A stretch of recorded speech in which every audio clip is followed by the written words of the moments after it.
আসসালামু আলাইকুম প্রিয় খামারি ভাই ও বোনেরা, আমার ইউটিউব চ্যানেলে আপনাদেরকে জানাই স্বাগতম। আজকে আমরা একটি মুরগির খাঁচা তৈরি করার ভিডিও দেখব। খাঁচাটি তৈরি করতেছি যাতে 30টি মুরগি একসাথে পালা যায়। সেই ক্ষেত্রে আমরা খাঁচার দৈর্ঘ্য ও প্রস্থ মেপে দিয়েছি। দৈর্ঘ্য দিয়েছি 6 ফুট এবং প্রস্থ দিয়েছি 5 ফুট এরকম। তো একটি মিস্ত্রি দিয়ে আমি এই খাঁচা তৈরিতে শুরু করলাম। এই খাঁচাটি তৈরি করতে আমার প্রায় 3 দিন সময় লেগেছে একজন মিস্ত্রি দিয়ে। খরচ মোটামুটি গেছে অনেক টাকাই, প্রায় 12,000 টাকা এরকম গেছে। কাঠ, জালি, তারপর টিন, তারপর মিস্ত্রির খরচ, এইগুলো নিয়েই খরচ ধরেছি। তো এই যে আপনার খাঁচাটি দেখতে পাচ্ছেন, এটাতে আমি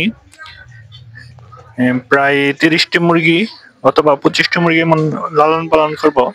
যাতে স্বাচ্ছন্দ্যভাবে এই মুরগিগুলো লালন পালন করতে পারি, সেজন্যই এভাবে তৈরি করলাম।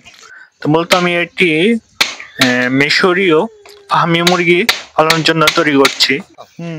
তো এখনো মুরগি তুলি নাই, তুললে হয়তো আপনাদেরকে পরবর্তী ভিডিওতে দেখাবো।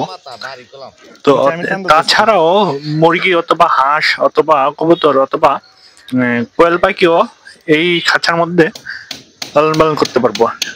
সেই অনুসারেই এটা আমি বানিয়েছি, যাতে কোনো না কোনো এক সময় কোনো একটু লালন পালন করতে পারি।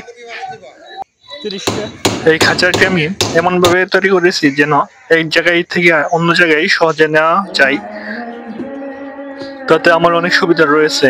আমি এটাকে স্থানান্তর করতে পারবো বিভিন্ন স্থানে, নিজের সুবিধা মতো জায়গায় অথবা বাসার ছাদে রাখতে পারবো। তো এটা আমি খাঁচাটা ওইভাবে তৈরি করছি যেন 30টি মুরগি একসাথে খাঁচাবদ্ধভাবে পালন করতে পারি। তো আপনারা দেখতে পাচ্ছেন আমি কিভাবে এই খাঁচাটি তৈরি করেছি। আমাদের চ্যানেলটিতে আরো ভিডিও পেতে আমাদের চ্যানেলের সাথে থাকবেন এবং চ্যানেলটা সাবস্ক্রাইব করে এবং এই ভিডিওতে একটি লাইক করে আমাকে সাহায্য করবেন। আসসালামু আলাইকুম।